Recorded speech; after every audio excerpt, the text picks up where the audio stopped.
following is a presentation of WLCN 96.3 FM and WLCNonline.com.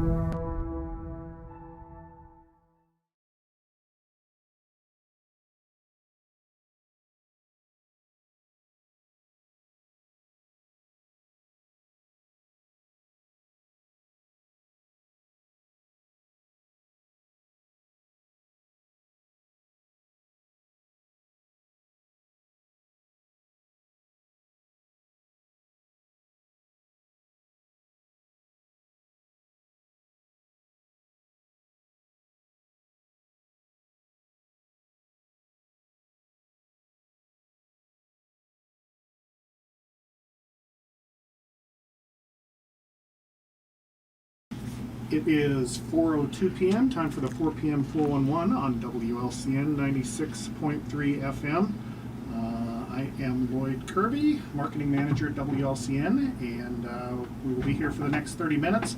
We invite your phone calls, 217 648-5510, or if you have a question or comment, feel free to email us, 4pm411 at wlcnonline.com. And today, our guest is Whitney Ortiz from the Atlanta Department of Tourism. Is that the official title? Tourism Department? Honestly, it's whatever you want it to be. Okay. It's very flexible. All right, very good. So it's because you do so many things, so you've got lots of different titles. I wear lots of different hats. It depends on the day of the week. All right, very good. So as we mentioned, you're the City of Atlanta Tourism Director. So how long have you been in that position? So I'm actually the first. Okay. I got this job back in January of last year. They put out, they being the city council and the mayor, put out a press release for a job opening as tourism director in Atlanta back in, I want to say it was October of 2020. Yes, because I would have started January 2021. Wow, the years just kind of fly. Back in October of 2020, and my husband and I were relocating, and it came across my table, and I've had my hand in tourism in a different way before. I was a travel agent before COVID happened, and that made me want to get out of that business. So I found another way to still engage with tourists, and we moved here and haven't looked back ever since. Thanks. So my next question was, are you local, a native Atlantean or whatever? But I guess the answer is no. My Atlanta's the one in Georgia because I grew up close to that Atlanta. Oh, okay. So I grew up near an Atlanta, just not the Illinois one. All right. Well, we'll give you half credit for that. So as tourism director, what kinds of things do you do? Oh gosh, it really depends on the day. Everything from radio appearances, I do press releases, I do event planning and then implementation of said event, sourcing for volunteers. I do lots of cleanup. Unfortunately, I'm a one-man band, so that means I do everything. So before setup, afterwards cleanup, and all the fun things in between, all the nice trash. I get to deal with that.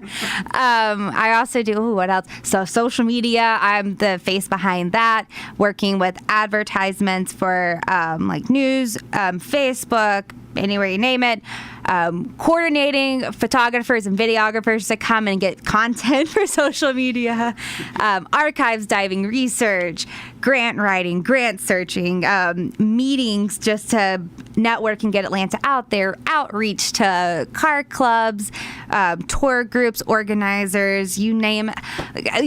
I've probably done it some way, somehow. Cleaning bathrooms sometimes. Okay. Well, maybe I should ask you what you don't do. Maybe that would have been a shorter. Sometimes sleep. That sometimes doesn't happen. I can relate to that.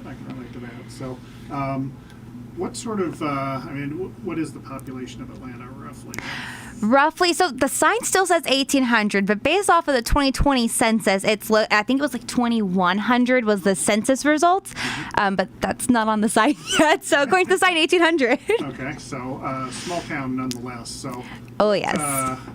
How do you go about marketing a small town and getting people to come see what's there and the experiences and the merchants and so forth? What is that process like? So luckily, we do have Route 66 coming through. So we already have a set population of tourists who know about Atlanta. And we're featured in quite a bit of Route 66 marketing materials because of the Bunyan Giant. So we're very fortunate and blessed in that regard. So the challenge is reaching out to other populations because it's great to be known for Route 66, but what as a community we don't want to get into is only catering towards those tourists. We want to be open to, people from everywhere, all types of tourists. So it's trying to identify different groups of people who would like to come to Atlanta. So it's a lot of Google searching, a lot of reaching out to car clubs, not just classic car clubs either, but car clubs who are interested in showcasing their cars on 66. Maybe they want to learn more about it. A lot of Corvette owners, for some reason, like coming to Atlanta, which I'm not complaining. I love Corvette owners too, but they're the most keen to come and park on 66 and learn more about it. I know we had Illinois IFE this past year. They work with the international students coming in and who go to different high schools. They had their meeting here through outreach. Luckily, the website helps with that too. But it's trying to find different ways and then not being afraid to actually reach out to those people and say, hey, have you considered this as an option, whether it be a half day? Sometimes we pitch like a lunch meeting, a breakfast meeting. We have all sorts of facilities here in town. So it's crafting the pitch to the company. And yes, sometimes I get no's. Sometimes I get a, unfortunately, because 2020, we're not back to full swing yet. But even with those answers, they still are aware of Atlanta and we're an idea that they may circle back to. And then a lot of times I get yeses and, oh, let's see what we can do. What dates work for you? And so then it goes back into trying to figure that out on the calendar. But it has been very interesting trying to find these different groups of people. And luckily, the events that we've started since last year have helped bring more regional people to town, which has been nice to see too. And it's from this year to last year, it's continued the continuity of having more than just Logan County folks come to Atlanta. Right. And 66ers. Yeah, because you've had, obviously, as you mentioned, you've had car clubs, but I know you've had different varieties in addition to the traditional classic. Oh, yes. Corvettes. I think you had like an electric car show. We did. There was our second ever electric car show. The first one since I've been here, and the first one, I think the last one, it was, 2013. It was a while back. So it's the first recent one that we've done. We had Rivian here, and that was also just cold emailing, trying to find a person to come down here.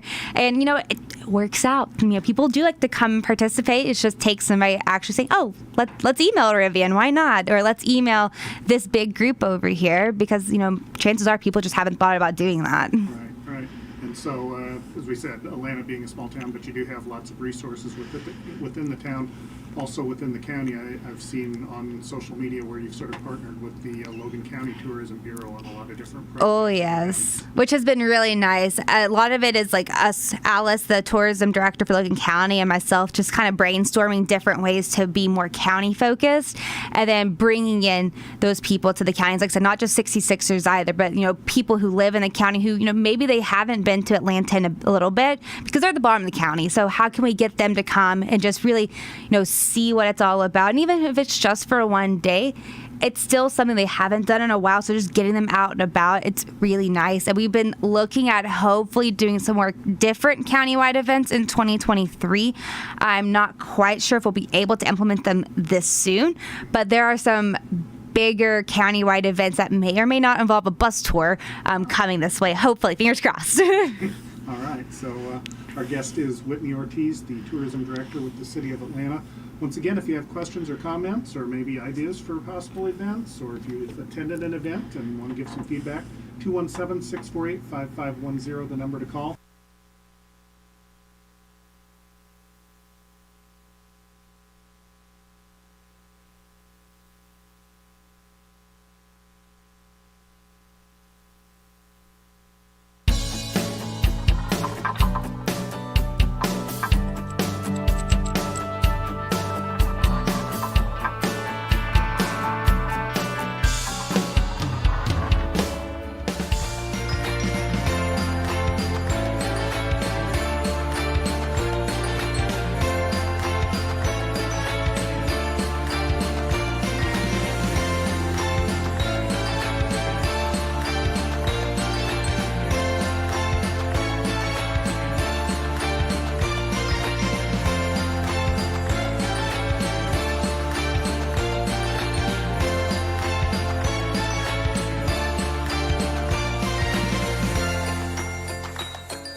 4 p.m. 411 with Whitney Ortiz, the tourism director from the city of Atlanta. Once again, if you have questions or comments, 217-648-5510, the number to call. We've been talking about just sort of the processes you go through and how you find people to make aware of Atlanta and take advantage. And so when an event comes to town, that doesn't just benefit the city, like your tourism department, because when people come to town, obviously, as you mentioned, they're probably going to eat lunch or they're going to shop in different stores and things like that. So it's the best part about having an event. Yeah, so it's definitely a way for not only people to be aware of the city's existence, but also what all is there, and maybe they find a particular eatery that they like, and they think, oh, well, maybe if we have a lunch meeting next month, we can come back and have it here or something like that. That's definitely true. It's really neat. So luckily, I have a really good relationship with most of the business. I think I don't want to say most, with all the business owners in Atlanta. And so they're able to actually provide me some of that feedback so I can capture. So for example, our first ever big car cruise in, which happened in 2021 on Memorial Day weekend. And if you've been in Atlanta now for 2 years, you'll see that every Memorial Day weekend we have our Kick Off the Summer cruise in, which is the biggest one out at the truck stop. And I know last year, I didn't get the numbers for this year. Bishop was a little busy. He's the operator over there. But I know last year they had thousands and thousands of dollars in revenue from the burger specials that we featured at the cruise in. So we always try to partner with local businesses too to help drive people their way. That way too, the tourists get a more holistic experience. It's more than just, this one event, but they eat something or they buy something. They go to Missy's for a cookie, whatever it may be. But we're driving them to more places than just that one particular thing that we're doing. And all the business owners that I've talked with have all benefited from it, with more customers, getting really good feedback for some. I know Art Street Artisans has gotten some new vendors from people coming in to some of the events and like, I didn't realize we could put our stuff up in this shop and rent a space here. So it's been really neat to see. And like the gift box, some of our vendors who come to the craft shows, they actually have a vendor spot in the gift box. Oh, okay. It's a win-win for everybody. Right. So we were going to, when we were emailing back and forth about you being here with us today, we mentioned you were going to kind of recap what's happened in the previous 2022 calendar year. So, there's a lot. So, do you want to go through chronologically, or do you have some numbers you want to share with us? I can do a little bit of both. So, I'll do a quick rundown of our event. So, we did 3 craft shows. I call them vendor fairs, like market weekends, but they're craft shows. And we're going to keep those 3 for every year. So we do a Valentine's Day one, we do a summer one, which is the 3rd weekend in July, and then we have the holiday market one, which is the Thanksgiving weekend event. So those 3, last year was year 1 of doing those 3. Started off in February, then we moved into April with our EV cruise in, which we had over 300 people come to look at EVs. We had over 25 different electric vehicles there. Rivian came. It was really exciting for everybody. And it wasn't the best weather day either, so it was even better that people came. We had our massive Kick Off the Summer cruise in at the end of May out at the truck stop. So for those interested, this coming May, we'll be doing the same thing. So it's the Sunday of Memorial Day weekend at the truck stop. Starts at 9 o'clock, goes until about 2 o'clock. The Dairy Queen there does a special for us. And then we have lots of different things. So this year we had a caricaturist come, we had a DJ, we had some pinup girls from the Springfield, Illinois Pinup Society come. So they were dressed in like 1950s and 60s attire, modeling with cars. It was really cool. Lots of people out there. We had more this year than we did last year who came to that event. We had about 2 to 3 cruise-ins every month from June through September. And then the weather, unfortunately, prevents that afterwards. We had our big market weekend this year, which also saw more numbers than last year. And even with day 2 being rained out because it poured the whole day, we still had some people, but it's not as fun to go out and shop if it's pouring down rain. Sure, I could understand that. Oh, yes. And we did the first ever Christmas in July where we decorated town for Christmas, and our market had some Christmas-themed things at the vendor fair. Missy had some Christmas cookies at Missy's Sweet Shop. So it was really neat to have like some holiday stuff going on, too, as it was 6 months till Christmas. And it helped fundraise for the Atlanta Christmas Committee to help purchase more decorations. So if you've been to Route 66 Park, which is the bricked-in park on Arch Street, you'll notice where that big mural like stand thing is. There's now for the season a Christmas banner there, which is what we helped purchase with the money we raised from the market weekend and the Christmas stuff we had going on. And it looks really cool. It's basically the mural but rethemed for Christmas, and it's just like a banner we put up and we can take down. So that was really exciting. Sure. We had a lot more groups this year than we did last year with 2022's help with the restrictions being lifted. We almost tripled our groups that came in. Oh, wow. Car clubs, tour groups, everything in between, meetings we had going on. Missy Sweet Shop opened up downtown, which was exciting. Also brought in more people.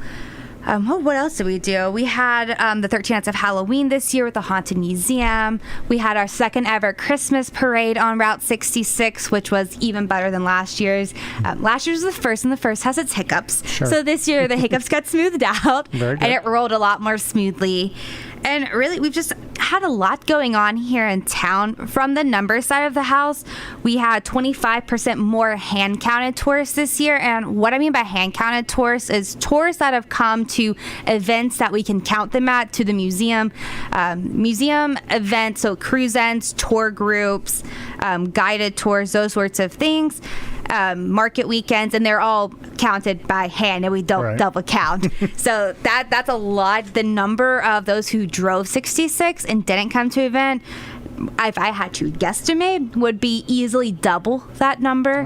Wow. Which it's crazy, but that insight, it's unless I sit at the corner and count, it's almost impossible because there's just so many of them. Sure. And that's just based off of my observations when I'm in the office, looking at people, seeing how many are coming and going, but I can't hand count them because it's not a set event. We've already established that maybe you've got a couple other things going on at any given time. Yeah. So it's like seeing like the tourists going to Missy's too. She's seen so many people from outside the county who have come to shop. It's insane. The museum has doubled their numbers from last year too. Our social media has also picked up steam too. I think we grew our following by 39% this year. Oh, wow. Which is pretty big. The we have a new website. It got updated this past year, so that's helped drive more people. It's a lot easier to use and to find like forms to request tours and events to see what's going on. So for the Lincoln people, there's a whole thing for looking for Lincoln in Atlanta. There's Route 66 for the 66ers. There's attractions, where to stay. So a lot of really neat, easy to find things on the website. ISU, Illinois State University, partnered with us last year to create their Design Streak Studio created graphics for us. So we have a new tourism logo that we've been using. We have a new print ad. We have hopefully coming up soon a billboard that's going to go up, but we have a billboard design and some new social media graphics. So that was a really exciting partnership between the city and ISU. And I just had a brainwave and it left me. That's like something else was exciting that just came up, and then it just left. There's so much that's happened that it's a lot. We've gotten now this year, I think we got $5,500 in grants this year. Oh, nice. We got a grant for the EV Cruisin'. So that brought in, we were able to do raffles, to provide lunches. So we promoted it in some of the newspapers in town, social media, which was really exciting. We got a grant. Something else I forgot. We had a grain elevator event in October to help fundraise for the grain elevator. We had a speaker, Bill Kemp from the McLean County Museum of History. He came down to give a presentation on wooden grain elevators. And we got a grant from Illinois Humanities to put that on in the back room of Missy's Sweet Shop. And we even had corn-themed cookies. Oh, nice. It was really cute and really exciting. And we live streamed it to Facebook and then uploaded a YouTube video of the presentation. our first ever YouTube feature. We got a grant for a new sign in our Route 66 park, and it focuses on the African American story in Atlanta, specifically their first set of achievements, which, like, for example, the first African American graduate from Atlanta High School. Nobody ever guesses the year right. It was in the 1800s, 1884, and he was valedictorian, Walter White. He later went to Bloomington and became a secretary for a pastor at a church up there. But, just accomplishments like that we want to make sure people are aware. Here's the history that's happened here, and that you can't really capture, you can't go to the museum and see that type of stuff. Right, so we have a sign now for it, and we're working on a new signage project. We're going to bring up more of this history that people won't be able to get at the museum as extra things that, it's not on display, but, good to know and to have better respect for Atlanta and to understand, like, past, present, future, where we're going, that sort of thing. All right. So lots of things. Lots of things going on. So this is why I don't sleep. Well, and that's why we have you on the radio, so you can tell us all about these things. So we're just after 20 minutes after 4 o'clock, so we'll go ahead and take our second break. We'll have more with Whitney Ortiz, the tourism director for the city of Atlanta, right after this.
If you love them enough to crawl into a play place to get them to come down, then surely you'll check nhtsa.gov/the right seat to make sure they're in the right car seat.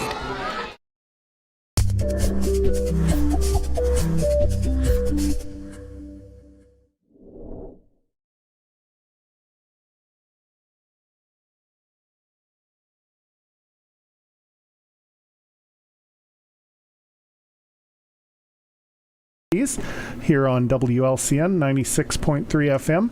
If you have questions or comments, once again, she's the tourism director in the city of Atlanta. 217-648-5510, the number to call. And you can email us questions, 4pm411 at WLCNonline.com. We were talking during the break.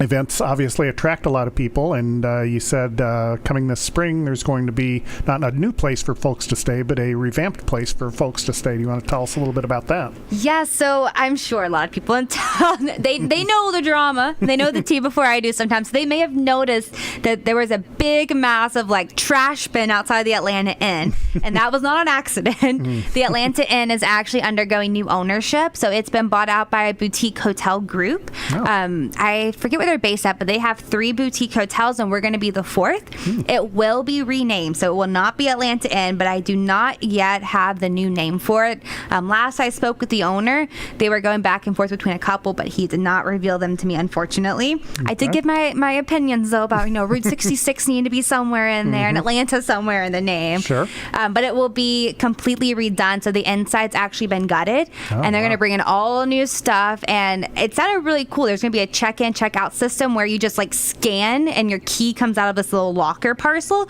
So you don't even have to talk to anybody. It's contactless and it's really convenient. Oh, wow. Which I thought was really neat. I've never seen that in action. Yeah. So I'm excited about it. I should have more news coming hopefully this winter, and what the name's going to be, when the exact opening date is. All I captured from the owner is sometime in the spring, and I hope to get some sneak peek pictures soon too. That's on my to-do list. On your wish list. I need them because I can't promote them without the photos. Sure, absolutely. I mean, you can tell people, but I mean, it's seeing is what's going to sell it. A photo says 1,000 words, and people on social media would much rather see a picture than read whatever I have to say about it. Right. So we've been talking about social media. We've been talking about your website as far as how people can find out information about what's going on in Atlanta.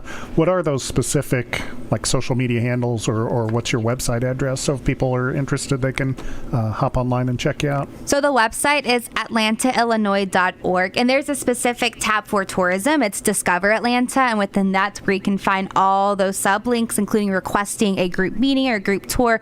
All of it's free, of course, complimentary. I do all the planning of it and make it nice, smooth, and seamless to coordinate those events or those meetings in town.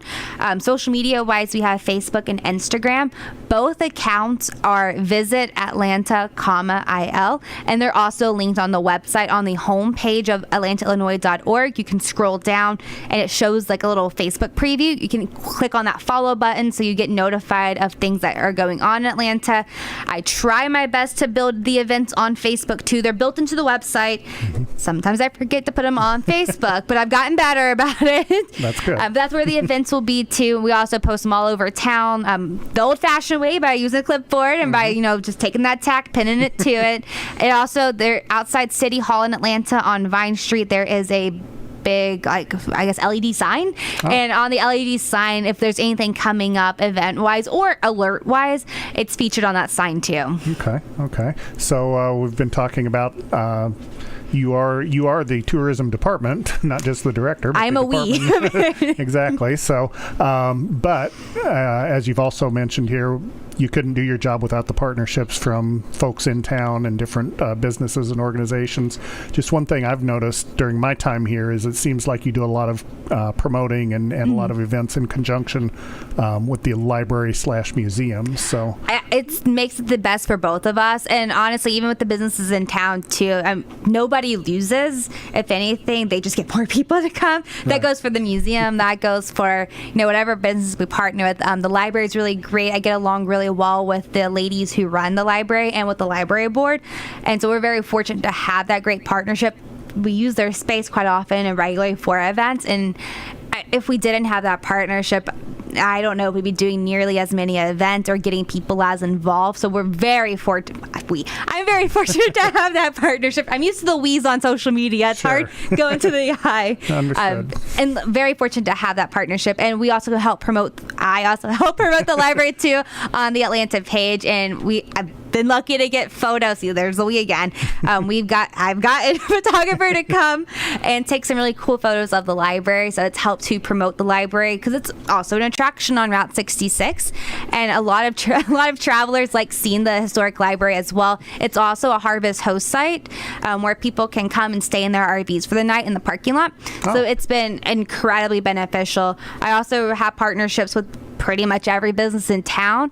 Luckily, we get along really well. So if we have an event coming up, I let them know about it. And a lot of times they'll offer some sort of deal or a coupon, something, or open up earlier to bring people in. So it's without that too, I don't think you would see as many people staying as long as they do in town. And money side of the house, spending as much money as they do in town, because they're really great about like Arch Street Artisans. They're seasonal. It's located on Arch Street. They're usually only open from May to about October, but over the market weekend this year we had in November, they actually opened up for 2 days, and it was really, really cool. I was able to promote them being open, and they saw more business than they saw like the last month in those 2 days, just from us having that partnership. And I let them know, and they're like, sure, can you put us on, like, let us know we're open. I'm like, I can do that. Don't worry. Yeah, exactly. Country Yard has a lot of deals and discounts. So does Chubby's, so does Missy's. Bishop over at the truck stop. I mean, it's really fantastic to have all these partners. And I bring people to them, but they also help bring people to the city too and keep them here longer and make them want to come back. I mean, after eating a cookie at Missy's, how could you not want another? I say that because my office is above Missy's, and every time I smell the fresh baked cookies, I have to go buy at least one. But it doesn't usually stop at one, so it's very dangerous. I can understand that. So with like a Chubby's burger, you can't just eat one. Like, you want to come back. And I've actually had people that I know up in Bloomington Normal who will come to Atlanta now to get a burger because they went during a cruise in and they liked it. So like, oh, we got to go back there. And Country Air for Lumi's pies. Like, they'll come out of their way just to come and get some pie. So it's really neat, especially now it's year 2, having people come back and tell me these things like, oh, we come down now for this, or I brought my family to this place, but they're not local. So it's really refreshing, and it, brings them that continuous customer base. Sure. So you mentioned you started you took the job January 2021? Correct, yes. So, you would not know that, though, by how much I've done. So what sort of lessons have you learned during the first year plus, or almost 2 years, I guess? That's a good one. In organizing events and promoting and... What people want, because sometimes what I want isn't what people want, so having to identify that, and maybe I personally do not like certain things. I don't have an interest in that. Right. But the client does, the tourist does. So then I need to learn more about it so I can, be engaged with them, because I never want them to feel like I'm not interested. I am professionally, maybe not personally. Like, my husband's had to go through all like the car logos and he's had to quiz me on them because I didn't know classic cars before I took this job. I'm just being perfectly honest. Don't kill the messenger. But he's had to coach me on, okay, what does this mean? What type of car is this? So we've had to have quite a few lessons on that. I've been very fortunate too. So I work under the council member, Dale Kola, and he's also been a great educator, just making me more aware of things that I didn't know about, and then things that come with being a small town. So, here's what you need to do. You need to go around to the post office and put up flyers. You got to put up flyers in Country Air, flyers in the bank. I wasn't aware of that because I've never had to do that before. So it's just learning little things like that without somebody saying something or interacting with the tourists, I wouldn't necessarily know, which has been a great learning curve, and this year has been much smoother after learning those things last year. And I think our numbers really reflect that too. On social media, our in-person numbers, our events, we're having more satisfaction, more people coming back to do these things, more new people coming. So it's been working out. Knock on wood, 2023 is even better than this year. Yeah, we can hope so. So our guest has been Whitney Ortiz with the Atlanta Tourism Department. If folks have questions, comments, maybe an idea for an event or a suggestion, how can they get a hold of you? So on the Atlanta website, there is a place to send a comment, atlantaillinois.org. Also on Facebook, visit Atlanta, IL. And you can email me, tourismatlantail@gmail.com. And let me know. I'm down for it. I love new ideas. A lot of my events aren't original. People have mentioned them to me in some way, shape, or form, and we've crafted it to fit the tourism group. So please let me know if you have any ideas. No ideas too small. Yeah, absolutely. So once again, that's Whitney Ortiz, the Atlanta, Illinois Tourism Director. This has been the 4 p.m. 411, and thank you for tuning in. We invite you to tune in to Viewpoint tomorrow with Bill Gossett, and he will have a guest with us from the Marine Corps League. So you can learn more about that tomorrow morning, 8:15 to 9 a.m. Once again, Lloyd Kirby for the 4 p.m. 411. Thanks to Whitney Ortiz for joining us, and we will talk to you next time.